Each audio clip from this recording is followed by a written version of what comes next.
no doubt Muhammad Ali made you love him. You could even, if you dislike him, you just you wanted more than anything to see him again so that you could dislike him again. And the guy was beautiful. I met him for the first time. I'd heard people say that he was handsome and good looking, but beauty is the word, is how you describe him. And I'm really happy because he truly loved London, England. They really made him feel like he was worth something. I mentioned the fight. The Rumble in the Jungle was your classic fight with Muhammad Ali, and you came so close to victory in that fight. And Muhammad Ali was credited with soaking up so much of your pressure and using that as a tactic, what was known as his rope-a-dope tactic. Do you think it was a tactic, or do you think that he just found some incredible reserves of courage and ability from somewhere? The biggest problem for me is I went out that night to really beat and destroy a boxer. Little did I know that I'd be facing something even greater than a boxer. He could hear this Ali all the time. He knew if he would fall, as my other opponents had fell, that a lot of people would fall with him. He stood the test. He took everything I had and gave back worse. Yeah.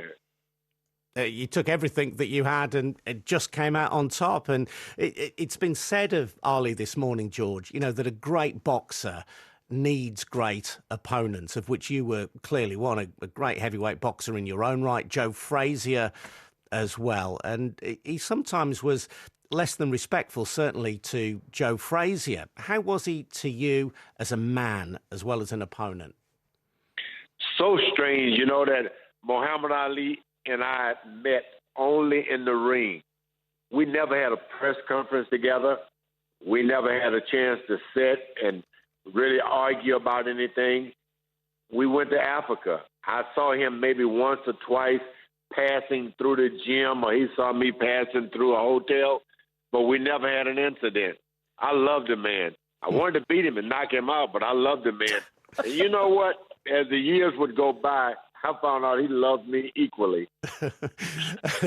and George, we've spoken about his significance as a black American in the 1960s, rejecting the draft for Vietnam, changing his name, taking his name away from what he described as his slave name of Cassius Clay.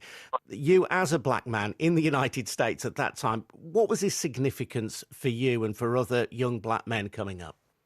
Muhammad Ali was what I call beautiful. If you were from Switzerland, he would be beautiful to you. If you were from Japan or China, he'd be beautiful. And that was the gift he had. Whenever you seen him, he was not a great boxer. He had something to say to make you feel good about yourself.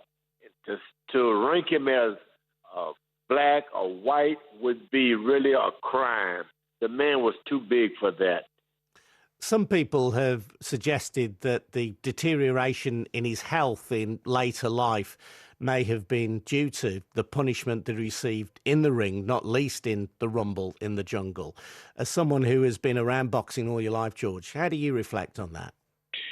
I think that all of our heroes throughout World War II, we've all had injuries and health problems. That comes with being a hero, especially when you undertake something physically, as he did. Muhammad Ali was sick, and this Parkinson is something really rough. And that gives you a notion that all of us should take heed and try to find some research to help those who suffer with this disease. There got to be a cure. Muhammad Ali fought as best he could, but if boxing was the only cause of it, we'd be in good shape.